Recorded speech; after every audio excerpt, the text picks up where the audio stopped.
All right, guys, let's get started. Tate Adamiak is doing time in a federal penitentiary for breaking no laws.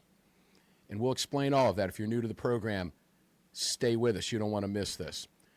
May 8th, 2026, he penned a letter to Robert Cekada, the new director of the ATF, and here's what he had to say. If I could speak directly to ATF Director Robert Cekada, I would begin by acknowledging that what happened in my case occurred prior to his leadership at the ATF under then-Director Stephen Dettelbach. I recognize that distinction. I also recognize the tone he and Attorney General Todd Blanche have recently set, and it is one that gives me reason to write this. If I could ask for one thing, it would be this: clear lines, consistently enforced. No American should have to guess where legality ends and a felony begins, especially when the consequence can mean decades of imprisonment and the permanent loss of constitutional rights. The ATF holds extraordinary authority over how complex technical firearms laws are interpreted. That authority demands not only expertise, but restraint and consistency. What I experienced reflected neither. On April 11, 2022, 4 days after my arrest, President Joe Biden stood beside Director Dettelbach and acknowledged pushing for new rules because legislation could not be passed through Congress. Weeks earlier, the Department of Justice had already initiated an enforcement surge targeting privately made firearms, allocating additional prosecutorial resources and intensifying focus. That context matters because my case aligned with that moment. I was charged based on items the ATF classified as quote-unquote firearm receivers, items that had freely circulated in open commerce for decades. I was arrested before the rule redefining those items was publicly announced.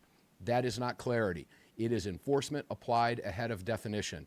So I continue to ask, how does something that did not meet the legal definition of a receiver at the time become the foundation for a federal prosecution?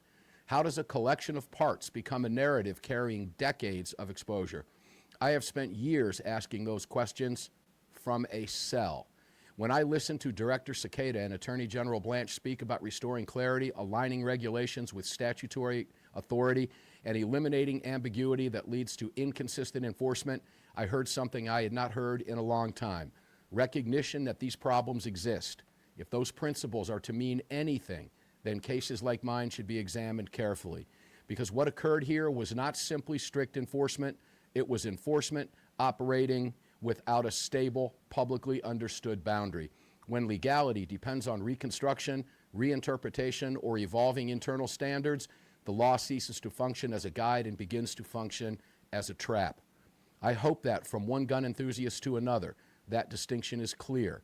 I hope my case is recognized as an example of regulatory creep driven by vague, shifting, and subjective interpretations. The reality does not affect only me. It extends to every collector, hobbyist, and citizen attempting to navigate the law in good faith. I would respectfully ask Director Cekada to examine how technical determinations are made and presented. If an item is only deemed unlawful after modification, assembly, or theories of constructive possession and readily convertible status advanced by the government, then the issue is not solely the item. It is the standard being applied.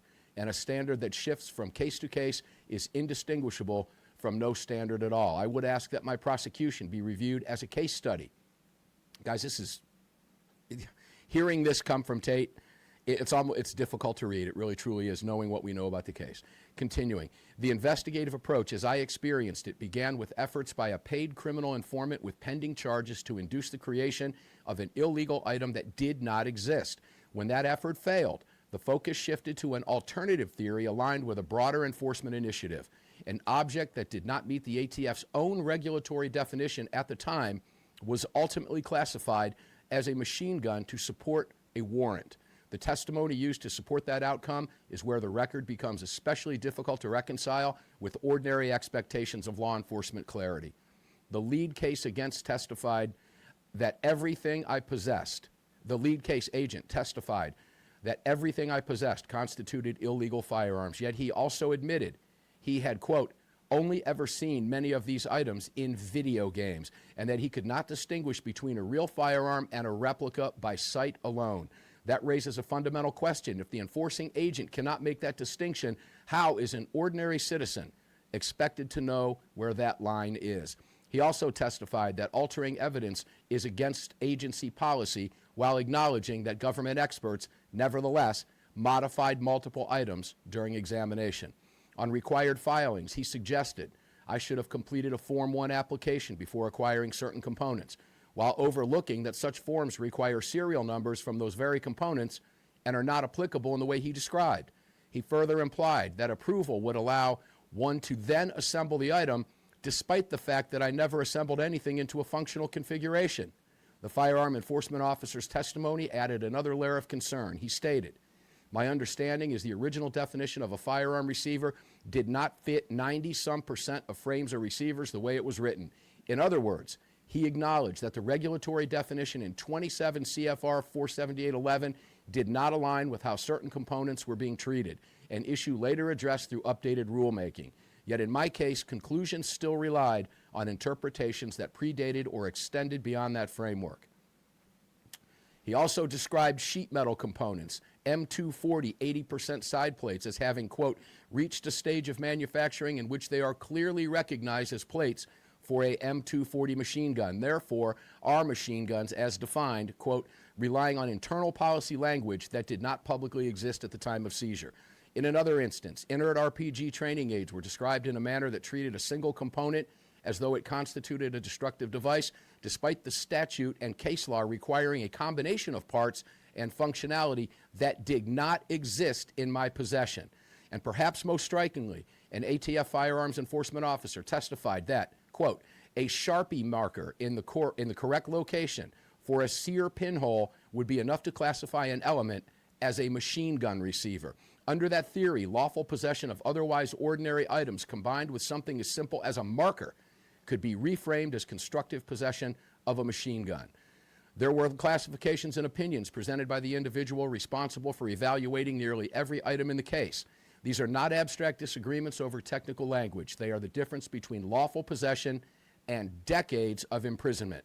I raise these points carefully and with respect for the agency's mission of combating violent crime, but they lead to a necessary question. Is this type of application aligned with that mission?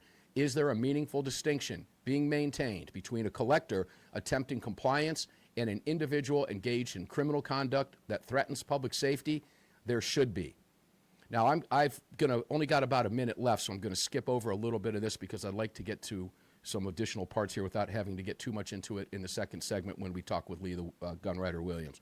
At trial, the ATF spent 4 days arguing that MAC flats were illegal machine guns, a theory later proven false, though only after the verdicts had already been returned. If I may ask for one thing beyond review, it is clarity and specifically correlation of what I believe remains an unresolved factual dispute between what was presented in court and what the government still maintains about these items. The goal should not simply be winning cases, but getting it right. Despite the evidence and the actual physical condition of the items, the position advanced by the prosecution and reflected in the record continues to treat them as illegal machine guns, receivers, or destructive devices when they were not. In other words, I remain in a position where plainly non-functional, incomplete, or legally exempt items are still being characterized as contraband weapons. This is not a technical disagreement. It is the foundation of the case that upended my life. I'm going to continue down here towards the bottom.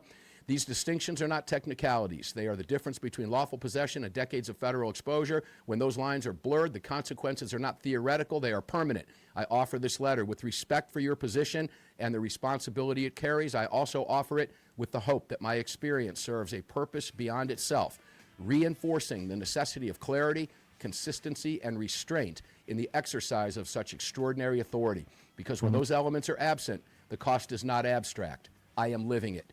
Tate Adamiak. When we come back, Lee the Gunwriter Williams opens up on all of this. Don't go away.